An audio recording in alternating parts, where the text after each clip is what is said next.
In 1990, 35-year-old Kim Cattrall's big break in Bonfire of the Vanities turned out to be a huge disappointment. Co-stars Tom Hanks and Bruce Willis couldn't save the film from disastrous reviews and a weak box office. Her performance was fantastic and she got lauded for that, but unfortunately the movie, wasn't. Wonderful cast, and it was a best-selling book, but I guess the script or whatever, it just didn't work.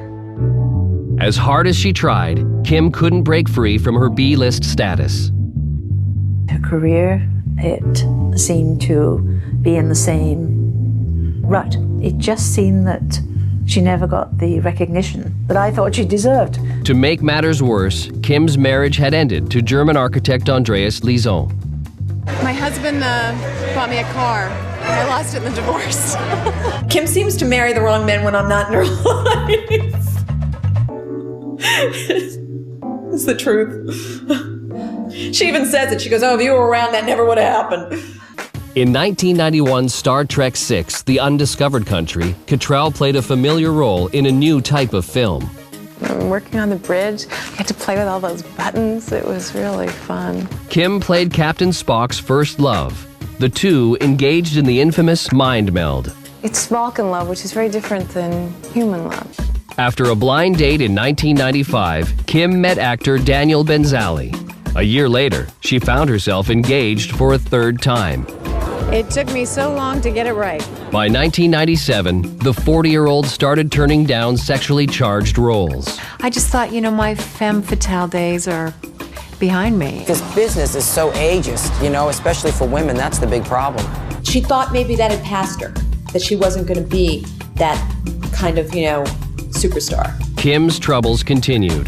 Her relationship to fiancé Daniel Benzali ended. The actress worried it was her last chance to have children.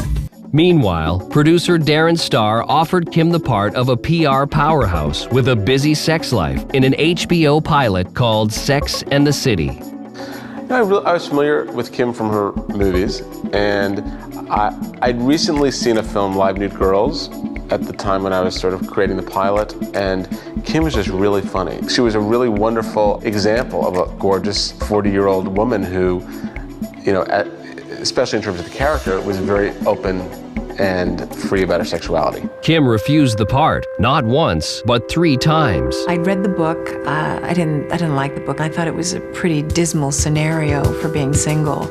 And also the men that were out there, according to that book and Candace Bushnell's world, were pretty dismal. It was a risk for any actress to sort of jump on board and say, yes, I'm going to do this R-rated, edgy comedy about sex. So I went in and had yet another lunch with Darren Star. And at the end of the lunch, he said, will you please come over to HBO? We hired the other gal. She's not really right. She's terrific, but she's not right. This is your role. All you have to do is just read one scene. And I said, oh, okay. First time we all got together and listened to these women read the episode. So there was some tension, but high energy tension, excitement. And we read the scene and they went, okay, you're hired. Hi. I gotta tell you, you look amazing. Excuse me, but do I know you? No, not yet. But Kim still had dreams of becoming a mother. Committing to a series would mean a lot of stress and 18-hour workdays. She had a tough decision to make, career or motherhood. Coming up, the birth of Samantha Jones. Go, lift. Sometimes I would read the script when Michael or Darren would send it to me and I would say, to myself, I can't do this. And later. So we met on a Sunday night and she moved in on Saturday and kind of kept going.